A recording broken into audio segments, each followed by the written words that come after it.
Moja zgodba. Dober večer, drage poslušalke in dragi poslušalci, spremljate oddajo Moja zgodba. Pozdravljam direktorja Muzeja novejše zgodovine Slovenije, dr. Jožeta Dežmana. Dober večer. Dober večer vsem.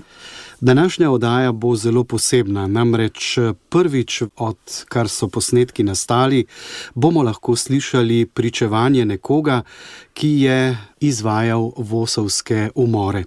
In sicer bomo slišali pričevanje narodnega heroja Eda Brajnika Štefana, posneto leta 1979. Kako smo prišli do teh posnetkov, kaj bomo slišali, dr. Jože Dežman? Jaz mislim, da je prav, da povemo, kaj želimo s temi posnetki uvesti. Gre za en osnovni dialog. In sicer, ko spremljamo program Slovenske televizije, vidimo, da ob oddaji Pričevalci, pa tudi ob drugih oddajah Jožeta Možine je nekako viden množično vznemirjenje, pritisk, poskusi cenzure, grožnje, se pravi in politične in teroristične, neverjeten angažma. Na drugi strani imamo pa spomine, to je oddaja, ki je bila politično naročena, ki so jo somišljeniki, recimo naprednih sil na televiziji Slovenije, so dobili ukaz, da to oddajo vpeljejo, in Janez Lombergar zdaj ustvarja to oddajo, spet pričevanj, ki ima ime Spomini. Nad njimi se pa ne sprašujemo, kaj dosti tudi ni videti, da bi bili kakšni množični protesti. Res je, da je skromna gledanost, ampak kultura, ki jo ta oddaja vnaša v prostor, je pa tisto, o čemer se želimo pogovarjati. Gre za odnos do vojnih zločinov, zločinov proti človečnosti, holokausta, porajmosa, skratka do teh najbolj zavrženih zločinov, ki ne zastarajo in ob katerih se skupnosti, ki jih doživijo, so ponovadi razdeljene. Imamo mnoge storilce in žrtve, ki raje molčijo, imamo tiste, ki jih priznavajo, sprejemajo, jih obsojajo, in imajo tiste, ki jih zanikajo in celo branijo. In prav za začetek dialoga o teh Lombergarjevih pričevalcih in tudi Lombergarjevem pristopu bomo najprej v današnji, naslednji oddaji predstavili vodilne morilce komunistične politične policije in se vprašali, kaj so počeli, oziroma nam bodo sami povedali, nekaj dejanj, ki so jih počeli v Ljubljani v letih 41 in 42. In prav ti umori vodilnih osebnosti, pa tudi mnogih žrtev, ki so zdaj že povsem anonimne, nekaj jih je obujene, naprimer z imeni v Hančičevem seznamu, v popisih so, ampak to so bili umori, ki so pretresali slovenski svet. Bili so pravzaprav najbolj grozljiva napoved stalinistične revolucije. Nekatere žrtve so potem skozi ves čas režima, in jih tudi eni še danes poskušajo označevali kot najhujše narodne izdajalce, predvsem kot ne ljudi. In storilci so bili pa pravzaprav na en stran počaščeni z najvišjimi odlikovanji, z karierami, na drugi stran so pa le redko bili v javnosti povezani z umorjenimi, se pravi, da imaš storilca in žrtev. Ampak veterani stalinistične ali pa komunistične, titoistične politične policije so se po vojni zbirali, si bili povezani, strogo nadzorovali še zmerom svet in so se v 70-ih letih začeli pripravljati, da bi vstopili v javnost. Želeli so seveda biti predstavljeni kot meče revolucije. Leta 1976 je bil posvet o varnostno-obveščevalni službi, se pravi o politični policiji. Potem je šel zbornik, ki so ga predstavili v veliki dvorani Republiške skupščine, ga delili na revers. V letih 1978-1979 so pa začeli zbirati pričevanja, posneli so več 10 spominskih pričevanj ali pa spominov, kakor jim rečemo, in takrat so v zaupnem krogu med sabo sproščeno obujali spomine na svoje umore. Bili so povsem prepričani, da ne gre za zločine, bili so povsem prepričani, da gre za velika dejanja, za katera bodo večno čaščeni. Ampak 80. leta, režim se začne krhati, razpade, v javnost pridajo temeljna spraševanja o totalitarizmih in pa o tem, o čemer je bilo prepovedano govoriti. Se pravi, o tabuju, o velikem zločinu. In kot sem rekel, bomo v prvih dveh oddajah, ali pa kot je bilo že napovedano, bomo predstavili Eda Brajnika Štefana, Franca Štadlerja Pepeta in Mileta Kratohvila. Te posnetke hrani Arhiv Republike Slovenije, prevzel jih je leta 2007, čeprav so bili v strokovnih krogih ali pa tako že omenjeni. Naprimer, zadnji del nekaj uporablja Igor Omerza v knjigi o Žebotu, predvajani kot audio posnetki pa še niso bili. Zdaj pa naš današnji junak, Štefan Brajnik-Edo, narodni heroj, visok funkcionar Zvezne politične policije, umre leta 1983, da se zavedamo, kakšna zverina je to. Ne? On je pravzaprav tisti, ali pa še bolj njegova žena, ki sodeluje v spletki proti Rankoviću, takrat, ko Ranković odleti. Se pravi, to je najožji dvorni krog. Rojen leta 1922, Sokol, tako kot drugi vodilni morilci, se pravi iz kroga teh komunističnih sokolov, kar sta odlično prikazala že gospod Čuk in Vest v knjigi o prevaranih sokolih. Se pravi, pri svojem 20. letu, 41 do začetka 42, je vstopil v ta svet, se pravi, imamo 8 smrti, 3 poskuse umora, ki nam jih bo predstavil, ki jo ljub sam ubijal in sodeloval, se pravi, 20-letni fant.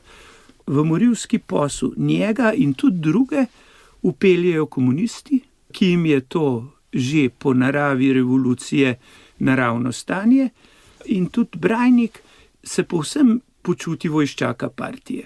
Vse, kar je, odloča centralni komite, odločajo nadrejeni, in s temi 8 umori se on bliskovito povzpne iz tega, jaz bi rekel, poklicnega morilca, pride takoj v vodstveni krog okrog Zdenke Kidrič-Marjete in pride potem v najvišji dvorni krog.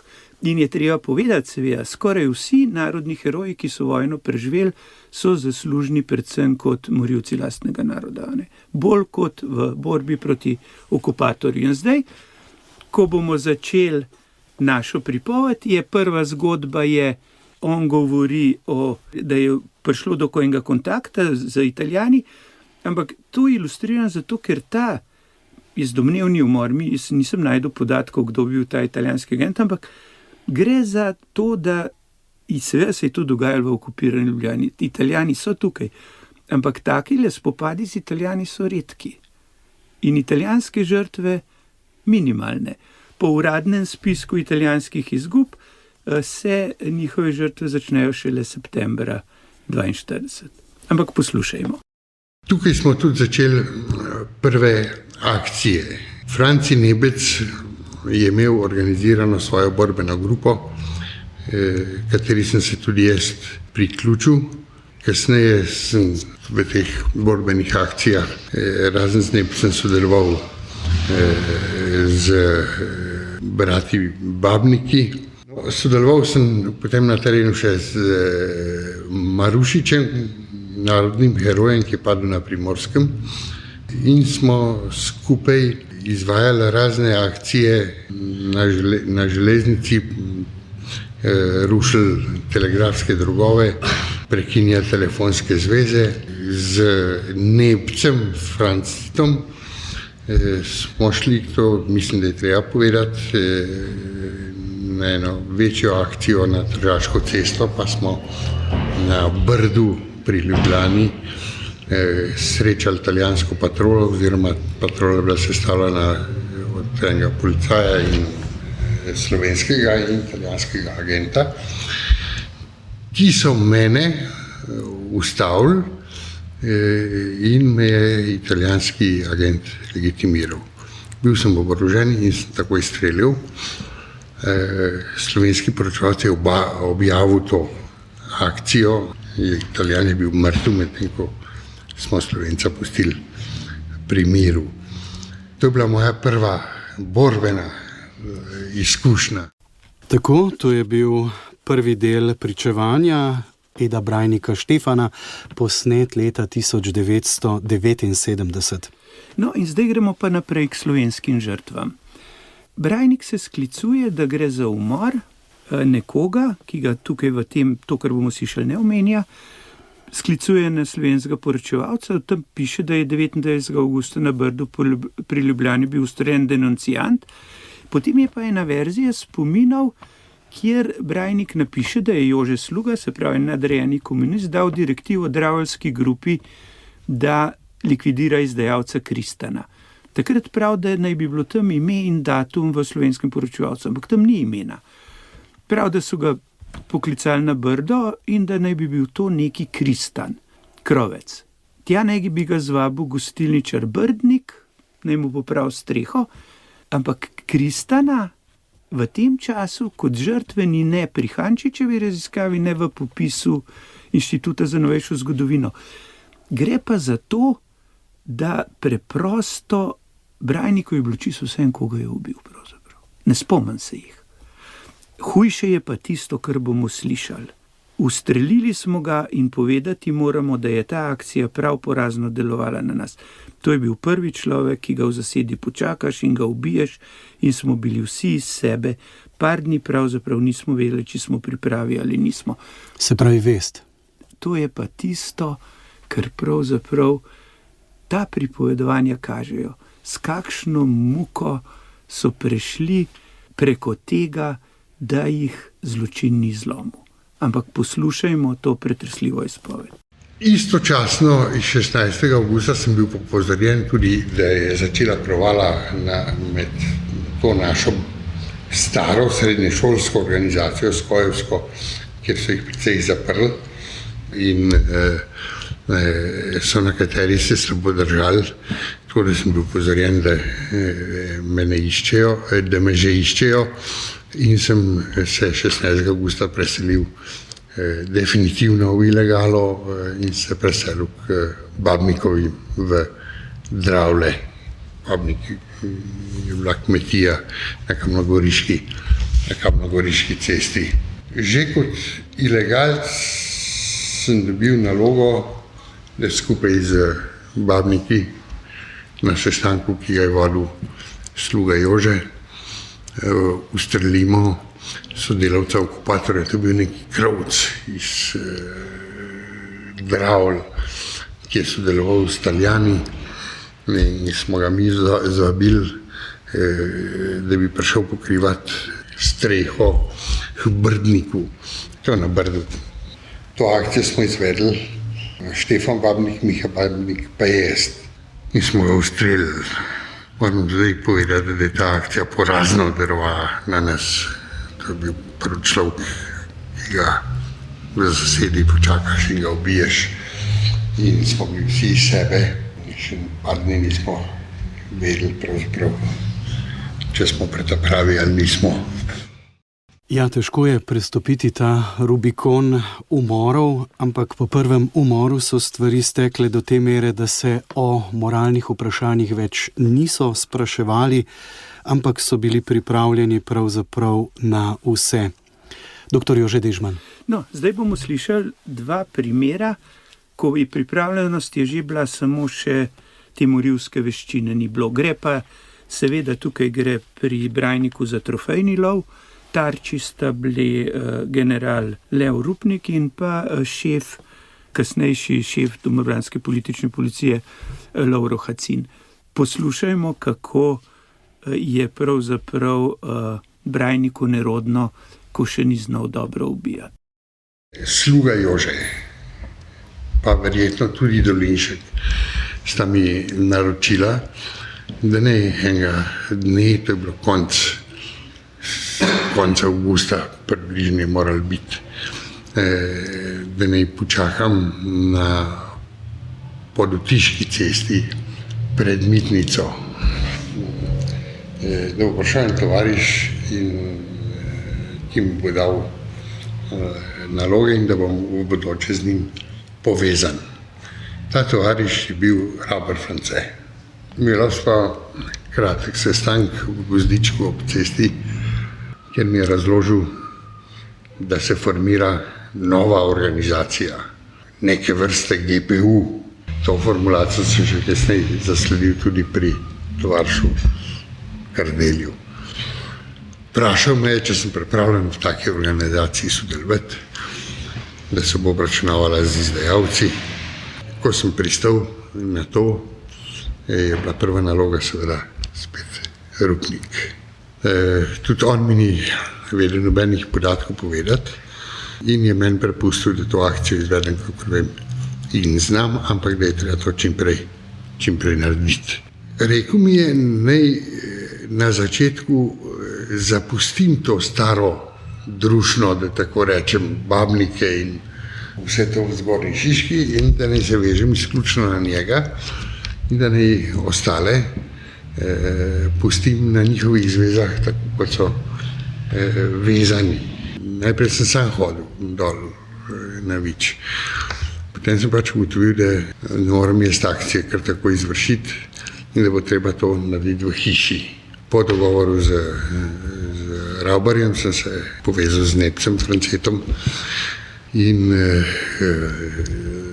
sva naredila načrt, da grem jaz noter v hišo, da nesem eno pismo, ki je bilo natipkano pri trgovcu Golobu Romanu, kjer smo tudi orožje preizkušali.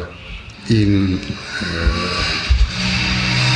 tako smo z Nepcem začetkom septembra, to je v poročevalcu je objavljen dan, meni se zdi. V začetku septembra sva se s kolesi zapeljala na Vič. Najbrž je čakal zunaj, jaz sem šel noter, izročil pismo Rupniku in streljal. Seveda neizkušen, kot sem bil, ta akcija ni imela razen moralnega rezultata, konkretnega efekta. Rupnik je bil samo ranjen. Zbežala sva iz Viča na večno pot in nazaj v Šiško. To, da je samo ranjen, so zvedla šele drugi dan. No, in zdaj pa še zgodba z Lovrom Hacinom. Dejstvo pa je, da je Avbelj meni naročil, da bi skupaj z Nepcem počakali Hacina, bivšega policijskega šefa ljubljanske policije. In nas je tudi Avbelj skupaj z Nepcem, sva šla skupaj odpeljal za pivovarno Union. Meni se je v ruski ulici stanoval, nisem čisto siguren. In smo tam en večer vsi trije, kasneje pa nekaj večerov samo midva z Nepcem čakala Hacina. To je že konec septembra, začetek oktobra 1941 leta. Kasneje ne časovno velika razlika, mogoče en teden po tistem, ko je že akcija trajala, mi je Ravbar naročil, naj to akcijo izvedem sam z brati Babniki. Tako sem brati Babniki definitivno pritegnil v delo vodstvo Miheta in Štefana Babnika. Tako so 13. oktobra 1941 leta popoldan, takrat je pa že delovala sledilska služba in je bilo točno mi javljeno, kdaj Hacin prihaja domov iz službe. Popoldan sva čakala s Štefanom Babnikom. Štefan Babnik je ščitil odstopnico, Miha Babnik je tudi bil na Celovški cesti postavljen. Jaz sem streljal, spraznil sem revolver, vendar so bile samo rane. Spet popolna neizkušenost v teh akcijah. Poslušate oddajo Moja zgodba, tole pričevanje Edvarda Brajnika Štefana, posneto leta 1979, njegova vosovska zgodovina, pravzaprav dr. Jože Dežman. Dokler ne slišiš človeka, ki je to izvajal, govoriti iz njegovih ust o teh akcijah, umorih, pravzaprav ne moreš točno vedeti, čutiti, kaj se je takrat res dogajalo. Poglejte, gre za ta projekt revolucionarni, ki ga politična policija spremlja, je nujen, se pravi, ta meč revolucije, ki bode naprej, je nujen. Če smo začeli s temi dogodki v avgustu, potem, če je konec septembra, oktober, je že trofejni lov, Hacin in Rupnik. Potem pa zdaj pridemo že v november. Se pravi, 19. novembra pa vemo, poznamo žrtvo, to je Josip Koželj, rojen 1902, policijski stražnik, ampak v istem dnevu je pa Brajnik imel nalogo ustreliti še, se pravi, isti dan mu je Ravbar, se pravi, to je znani heroj Ravbar Vitez, predal na zvezo nekega dezerterja in je tudi tukaj nekako Brajniku nerodno, da ga je peljal pod hrib, on prav tako zvani zdravniški pregled, se pravi, se že uveljavlja cinizem do žrtve. To je nihče, nekdo, neki partizanski dezerter, brez imena, ampak ta dezerter prav, da je uporabil premajhen kaliber, ta dezerter je ostal živ in sem ga kasneje celo srečeval v Ljubljani in je strahovito bežal od mene. Bil je pa prizadet. Ali je prizadet prej ali od zločina naprej, sam v enem dnevu imaš umor in poskus umora. Se pravi, to je 19. november, kjer se ti časi zločina že gostijo. Po tej akciji sem se preselil za Bežigrad, na Pleteršnikovo, od Babnikov, na Pleteršnikovo k Vinkotu Bonu, bivšemu žandarmerijskemu oficirju. Vinko Bon je bil prvi, ki je mene podučil, kako se pravzaprav ravna z orožjem in kako se je treba obnašati pri uporabi orožja. On me je dobesedno treniral doma. Dal mi je razna napotila, tudi kako se pripravljajo patroni, da se jih lahko napil mali in tako naprej, da je efekt večji. On ima velike izkušnje, bil žandarmerijski oficir v Makedoniji, v borbi s komiti in tako je poznal ta sistem akcije. V tem času, ker je tam na Pleteršniku, sem bil zelo blizu gostilne Fortuna, sem često zahajal tja, sem se zelo dostikrat sestajal spet s tovarišem Avblom in z Ravbarjem došlo. In spet tovariš Avbl dal nalogo, da je treba likvidirati policijskega uslužbenca, agenta Koželja. Zdi se mi, da je to oktober ali pa začetkom novembra, smo skupaj, tovariš Babnik, Štefan, Avbl, ki mi je bilo treba, da mi pokaže, kdo je to Koželj. In jaz smo potem čakali na Livarski ulici.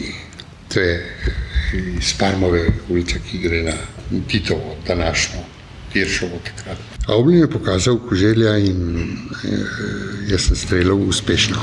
Isti dan, ko je bila akcija na Koželja, mi je Ravbar predal na zvezo dezerterja iz partizanov, češ da ga je treba tudi ustreliti.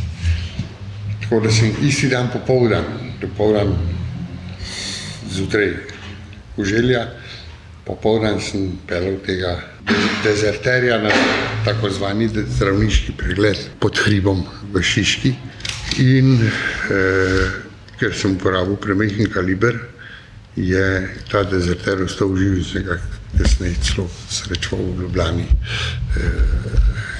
strahovito bežal od mene, bil je pa prizadet.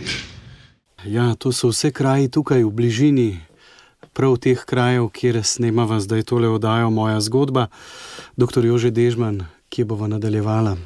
No, zdaj pa prihajamo do dogodka, ki že sodi pravzaprav v tisto temeljno spraševanje, ali je komunistična partija izzvala državljansko vojno ali jo ni. Gre za umor 4. decembra 1941, ko je Brajnik pri umoru Fanuša Emerja zraven. Fanuš Emer je, zanimivo, je iz Kranja, njegov grob je na planini, še zdaj na pokopališču, ampak Fanuš Emer je bil takrat, že šlo za uničevanje tistega dela slovenskega odpora, ki ni bil s komunistično partijo povezana. Ne gre že za uresničevanje teh odlokov iz septembra 1941, ki so pravno že označeni kot zavrženi, a ne gre za pravico dejansko do umora. In Fanuš Emer je bil pravzaprav eden od vodij upora izven tega modela komunistične partije in 4. december pride do njegove smrti. Tukaj v pripovedi Brajnik pravi, da se je on predstavil kot agent gestapa, ki naj bi Emerju nekaj preskrbel orožje za nek upor proti partizanom na Gorenjskem. To je pretežno, jaz bi rekel, težko, ampak v Slovenskem poročevalcu pa že izide silna propaganda, ki zmerom spremlja te umore vodilnih osebnosti tudi naprej.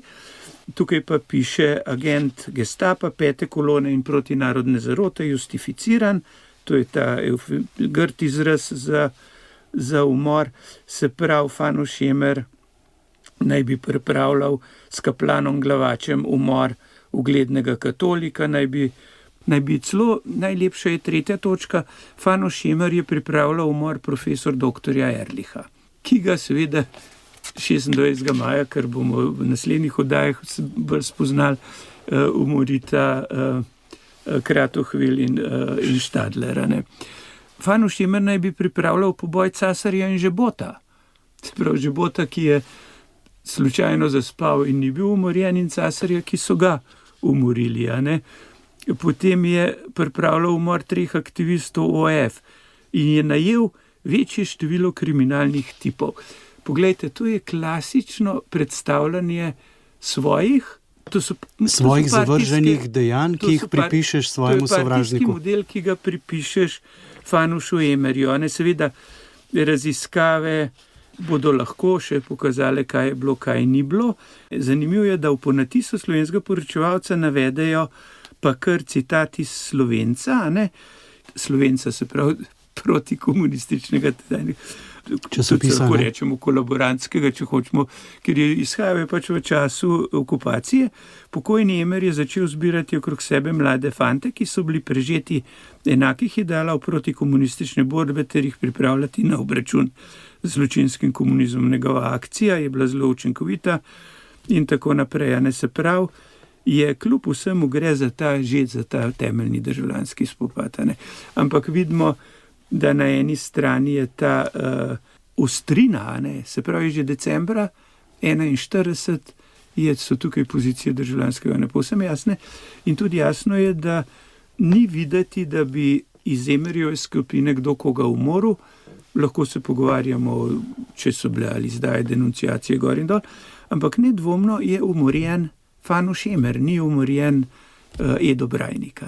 Tako da je to dogajanje tukaj izredno zanimivo in to, ko smo pa rekli, tole okolje, to je dravelsko-šišenska grupa. Te prav, Brajnik, brata Babnik, Zvonko Runko in se pravi to komunistična nadgradna, ki preprosto pove, kako je, to je nukleusno. Tukaj imamo ene vrste reaktor stalinistične revolucije v tisti smeri, ki je povsem jasna v izzivanje državljanske vojne, v revolucionarni projekt, se kakorkoli se grdo sliši, ampak lahko bi rekli majhančik velik požar. Takoj za po Koželju mi je Ravbar dal nalogo, da pripravim akcijo za Emerja. Jaz takrat nisem vedel, da se to piše Emer, niti kdo je to. Povedal mi je, da bom nekdo čakal pred kavarno Evropa. Še danes ne vem, ali je to bil Brile, ali je bil Smole, Janko, Joško ni bil, Joško je bil mlajši. Tam je nekdo isti dan ali pa kasneje me je spoznal z Emerjem. Dogovorjeno je bilo, da se sestanemo v hotelu Miklič, sedanjem domu armije, ker sem ga jaz tudi enega dne čakal, pa ga ni bilo. Ne vem, kdo je bil z mano, ne vem, kdo je bil tista povezava ki je meni Emerja na zvezo pripeljal. Jaz sem se s tem človekom dobival še kasneje in tako je nekje proti koncu novembra sem prišel v kontakt neposredno z Emerjem, ki ni imel časa tisti dan, da bi se sestala, ampak so se dogovorila za drugi dan ob 2 pri Stari cerkvi na začetku Vodnikove ceste.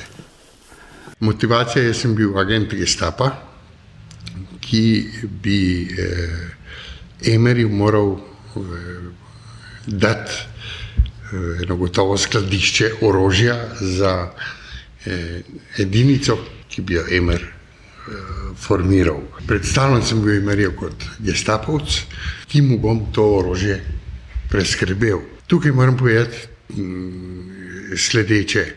Prvič takrat je prišlo do koordinacije med to grupo Šišensko, to se pravi Štefan Babnik, Miha Babnik, Henigman Bojan in jaz, in drugo grupo iz Spodnje Šiške, od katerih jaz nikogar nisem spoznal, ampak so po mojem načrtu, kako blokirati v teren okrog stare cerkve, so blokirali nasprotni del. Katera ulica je, Pepe?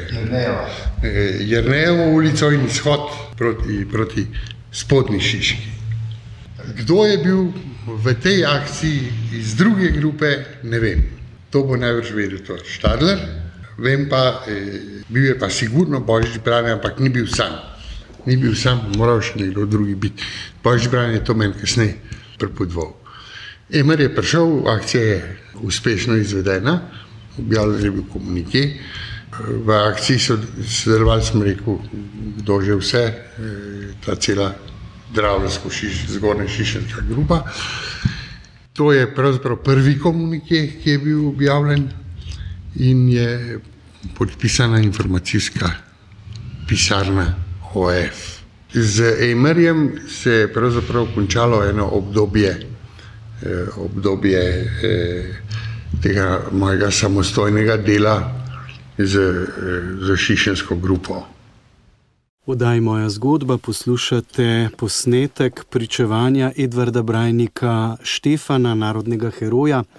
Pričevanje iz leta 1979, ki nam odkriva vosovske umore, pri katerih je Brajnik sodeloval. Kot ste lahko slišali, gre za kraje tukaj v neposredni bližini zavoda Svetega Stanislava, morda malce višje proti Ljubljani, danes je to vse del Ljubljane in pravkar smo lahko slišali, kako so obračunali z nekom, ki je bil tudi proti okupatorjem, vendar ne v sklopu komunistične partije. Dr. Jože Dežman. Tako, in zdaj pa prijemo spet nadaljevanje te zgodbe, nas pa spet postavi pred tisto vprašanje, se pravi, umorjeni so postali ne ljudje, to je tisti pač, ki jih je treba uničiti, to je temeljni pogoj za to vrstno nasilje, a ne ta razčlovečenje tistega, ki ga pobijaš, moriš. In zdaj imamo dogodek, kjer gre za 2-3 umore, mogoče tudi, ker ni čist iz teh različnih Brajnikovih zgodb, to ni čist jasno, ampak pravi, da je najprej s Štefanom Babnikom umorila dezerterja, prav mojega sošolca, ki se je pisal Persoljo. To je seveda vprašanje, da ne Persolja, take osebe ni ne v tem Hančičevem popisu vosovskih žrtev oziroma žrtev politične policije v Ljubljani, ne v popisu Inštituta za novejšo zgodovino, govori pa, takrat je bil en velik škandal ali pa halo v Ljubljani, ker ne bi se pojavljali ljudje, ki so v imenu Osvobodilne fronte ali pa v imenu partizanskega gibanja zahtevali denar, izsiljevali, skratka, in naj bi se pojavil nekdo, ki ga spet Štefanom Babnikom, Brajnik in Štefan Babnik ujameta in pri pokopališču v Dravljah ustrelita. Zdaj verjamem, da se bo po kakšnih raziskavah mogoče še kaj dal ugotoviti, ampak za te žrtve nimamo imen, ne? Ne, tukaj je edino, kar je iz Hančičevega popisa, bi mogoče bila to 2 brata, ampak 30. decembra on jih označuje kot nekdanja aktivista OF, ampak kot lokacijo bivališče je pa Ljubljana Savle Ježica, ne? Tako da tukaj ne moramo, ampak spet gre za ti ljudje, on od ljudeh, ki jih je pobijal, pravzaprav ga nič ne brigajo. Tudi svojega sošolca, očitno ga je poznal, se pravi, ga je umoril, ampak podatka o njem pa nimamo, ne vemo točno, kdo naj bi to bil. No, to kaže, kako je to vrstno raziskovanje potrebno, ker očitno imamo tukaj spet nekaj človeških usod, ki so v tem tabujih tituizma zginile. Ampak zanimivo je, ali Brajnik je, mogoče sošolc se ni tako pisal ali kakorkoli, ampak gre samo za to, da je tabu prizadel tudi Brajnika. Se pravi, v bistvu je živo v tem, da tega ne sme umeti. Pravzaprav očitno je živo, da izven v javnosti tega ni in znotraj se pa očitno lahko zgodi kakšna spominska zmeda. Prva, jaz se ne spomnim točno, kdaj je to bilo. Sva Štefanom Babnikom justificirala enega dezerterja, mojega sošolca, ki se je pisal Persoljo, ki je hodil k Babnikom, potem odšel v partizane, se vrnil iz partizanov, ukradel pištolo pri nas. O tem sem poročal Ravbarju in je Ravbar smatral za potrebno, da glede na nevarnost, ki je obstojala na našo bazo pri Babnikih in da je ušel iz partizanov brez odobritve, da ga je treba likvidirati. Druga akcija, o kateri bi še želel reči, to je iz decembra 41. leta. Pri Babnikovih sosedih se je pojavil en izsiljevalec. Jaz ne vem, kako se piše. Ta sosed, meni se zdi, da je to Brecelnik, je priletel v Babnikov in je prosil za pojasnilo, ker on stalno daje Babnikovim denar, zakaj zdaj mora dajati nekomu drugemu. Mi dva Štefanom Babnikom sva takoj ugotovila, da je to izsiljevalec. Po kratkem razgovoru z njim, ker sem mu jaz povedal imena nekaterih iz Most, ki so se bavili s tem poslom, ki so bili nam poznani, on povedal, da je to res.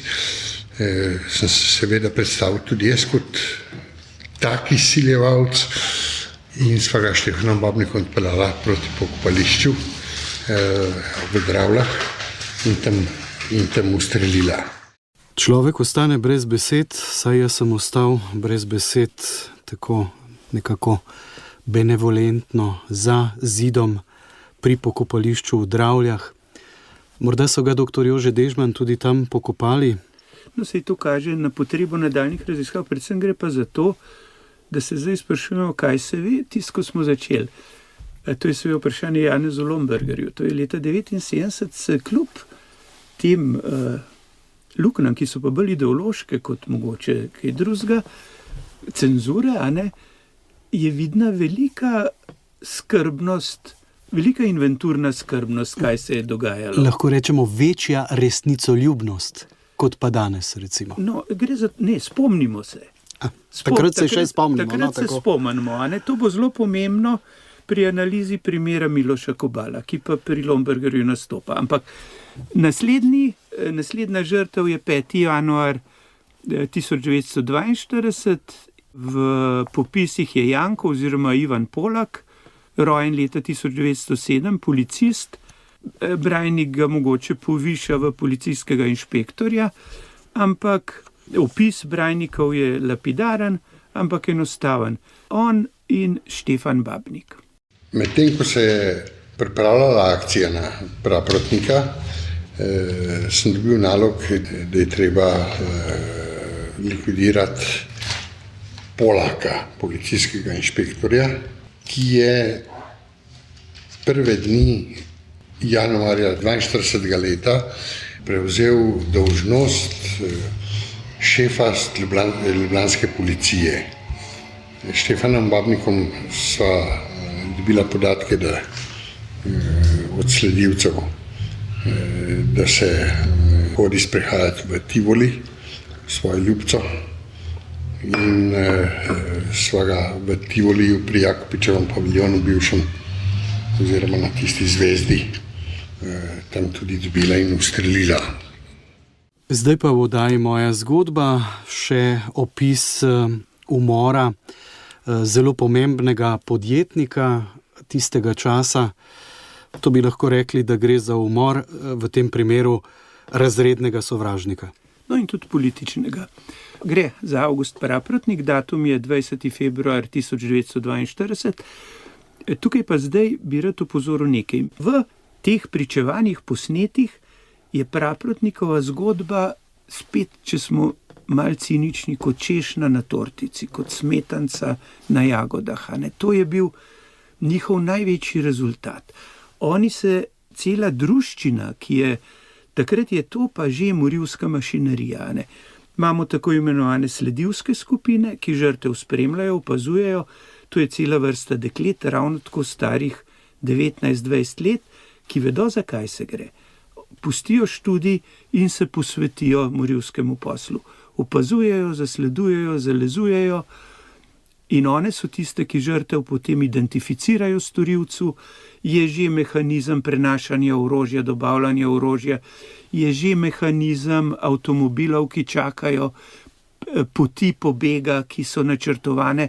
To je že pa profesionalizacija umora. Tudi recimo, ko govorimo o avtomobilu, čez noč so avtomobil, ki je bil preluknjan od krogel, popravili in naslednji dan je bil že pripravljen za novo delo. Ta mehanizem je tukaj vzpostavljen in ga je lepo spoznati, da vidimo, s kakšno perfekcijo se lahko izvedejo taka dejanja in jih lahko naprimer potem primerjamo ali z mafijskimi umori, recimo Sicilija danes ali pa pred leti in Ljubljana leta 41-42 in učinkovitost mašinerije, ki to izvaja. Zato Avgusta Praprotnika, samo zato pravim, tukaj naokrog bomo že iz tega pričevanja videli, kako je ta mladina bila že meč revolucije.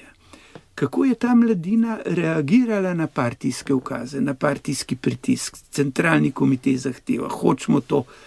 Predvsem spet se vračamo k tistemu vprašanju, česa se spomnimo in česa se ne spomnimo.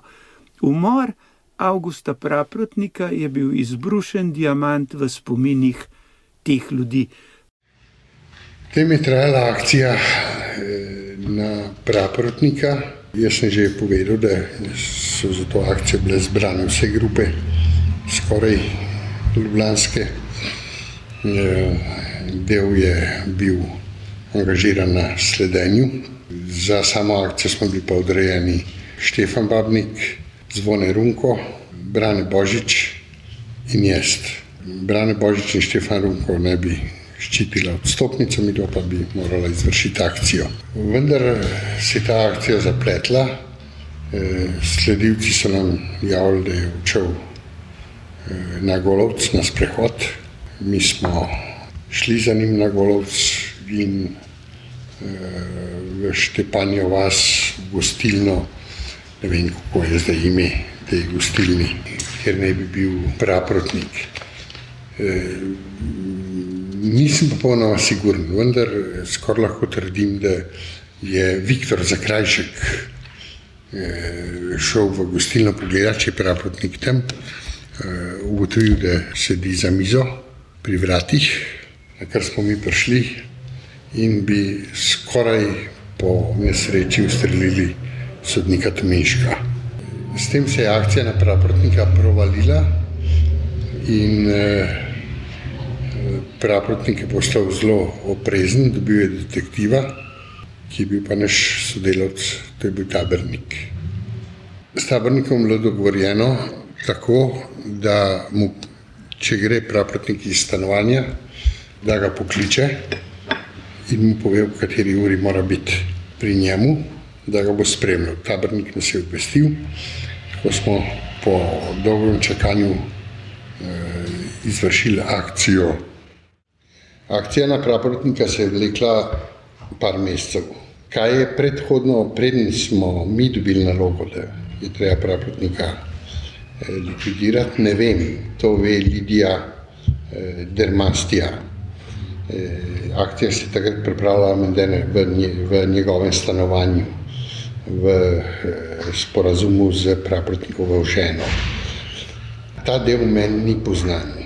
Kasneje je bila organizirana velika sledilska grupa. Celo osebno sem par dni čakal Praprotnika, prvič, da bi ga spoznal, drugič, da vidim tudi sam, po kateri poti hodi. Sledilska grupa, v kateri so bili tovariš Štadler, Mišo Runko, Lidija, ne vem, če še kdo bil. Od teh, teh se je spomnim, je stalno čakala in spremljala Praprotnikovo kretanje. Mila Štefanom Babnikom sva nekaj časa čakala tudi na Miklošičevi cesti v stanovanju, kjer se je nahajal pokojni Marinček general. Tam so nas tudi obvestili, da je šel praprotnik na Golovec. Po akciji v Štepanji vasi se je stvar silovito izkomplicirala, ker se je praprotnik hudo zavarval. Imel je stalno, policija mu je dala stalnega spremljevalca, katerega je on obveščal, kdaj ne pride k njemu, da ga bo spremljal od njegovega stanovanja na Miklošičevi cesti, tedanji pa do Slavije. To je bila njegova relacija, kjer se je v glavnem kretal. In Dermastija in Ravbar še predhodno sta zahtevala od nas, da akcijo izvršimo brez žrtev z naše strani. Mi smo stalno zahtevali, da se akcija izvrši za vsako ceno. Februarja meseca, to je že sredini februarja, je prišel Ravbar k nam v bunker k Kosirniku in nam je rekel, da je CK odločil, da je treba akcijo izvršiti za vsako ceno, ker je praprotnik že pripravljal formiranje nove slovenske policije in da je treba to na vsak način preprečiti. Če mi tega ne naredimo, da potem se bo praprotniku napisalo pretilno pismo s tem, da bi se praprotnika prisililo, da pobegne oziroma da se umakne iz Ljubljane.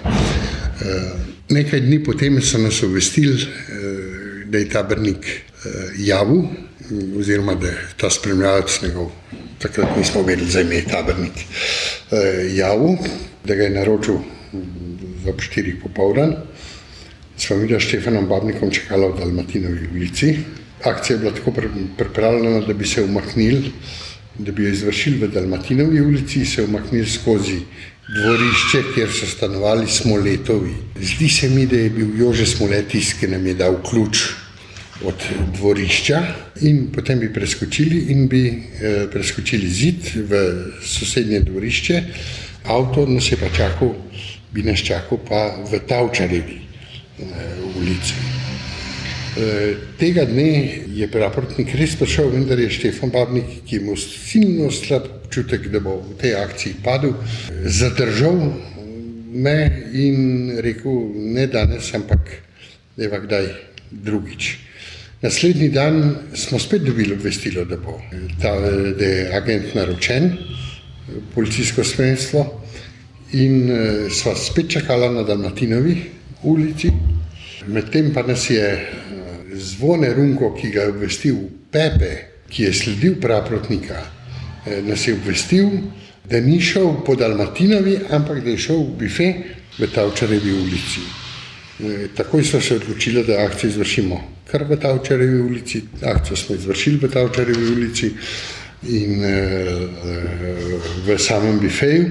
Praprotnik je bil mrtev, Nada Žerjava je bila z njimi lahko ranjena v koleno po nesreči in na umiku je na vogalu stal italijanski vojak, ki je streljal za avtomobilom in krogla, ki se je odbila od registrske številke in od zmeti v naslovnjaču, je zadela Štefana Babnika smrtno in kljub temu, da smo ga takoj odpeljali k Neubergerju. In da je Neuberger takoj interveniral in ga je Lavrič takoj operiral, ko je prišel v sanatorij Emona, je Štefan Babnik drugo jutro umrl. Štefan Babnik je imel torej slutnjo, da bo umrl, kot smo lahko slišali. To je bilo pričevanje Eda Brajnika Štefana, narodnega heroja.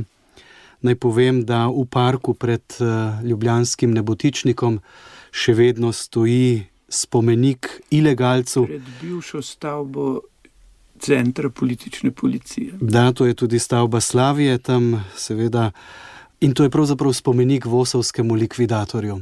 Kaj ne, doktor Dežman? No, in spomenik takim dejanjem je seveda tudi gospod Janković, ki ima neverjeten odnos do Ljubljana, mesta heroja, ker ta voz kot organizacija je tudi dobila herojski naziv. In tako bi lahko In če bi gospod Janković bil še vedno direktor Mercatorja, recimo, bi lahko njegovo usodo primerjali z usodo Praprotnika. No, recimo takole, recimo, da bi se zdaj ena skupina ljudi odločila, da bo naredila red v deželi in določi narodne škodljivce, in bi recimo ustreljali gospoda Jankovića, gospoda Jožeta Colariča, gospoda Jožeta Mermala in zmagali. In bi postavili spomenik morilcem, taka bi bila potem zmagovita zgodovina, tudi lahko, seveda. Ampak, če pa vzamemo za res zgodbo, pa te tragedije so lahko raznorodne.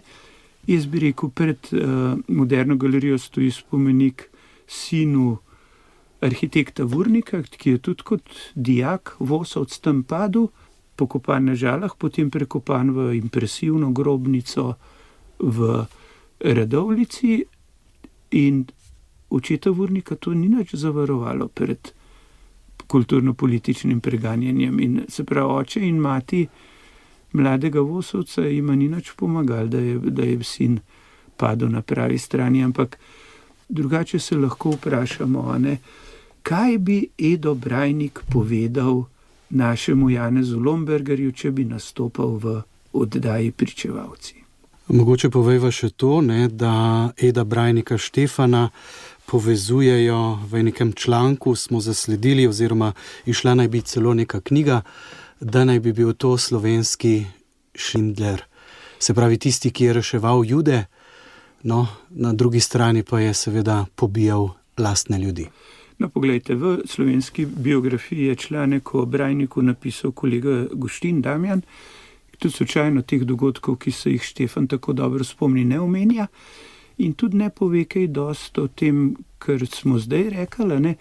Dejstvo je, da je Brajnik dobil nalogo na tej zvezni jugoslovanski ravni, da organizira transport orožja, prepovedan transport orožja v Izrael, ker Britanci tega niso dovolili. In ravno tako je ilegalno izvažal Jude v Izrael, izvažal cinično rečeno, in tudi cinično je bilo, ker da so Judje lahko zapustili Jugoslavijo ali pa vzhod, so se mogli odpovedati premoženju. Tako da v bistvu gre za ene vrste izgon še ene manjšine Ampak to so zgodbe, ki so ravno tako pozabljene kot uničenje sinagoge kakšne ali pa kaj podobnega.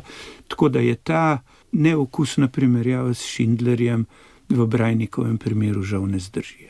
Hvala lepa, dr. Jože Dežman, za današnjo oddajo Moja zgodba. Hvala lepa za to, da smo dobili ekskluzivno teleposnetke, ki so se, hvala Bogu, ohranili, glede na to, koliko slovenskih arhivov je uničenih.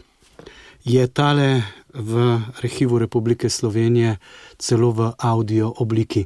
In nadaljevali bomo tudi v prihodnjih oddajah, najprej s pričevanjem morda največjega izmed vosovskih morilcev, Franca Štadlerja Pepeta. No, to bomo, jaz bi rekel, dajmo začeti dialog. Mi tukaj predlagamo dialog z Janezom Lombergarjem, verjetno pa res tudi dialog o tem, kdo je večji.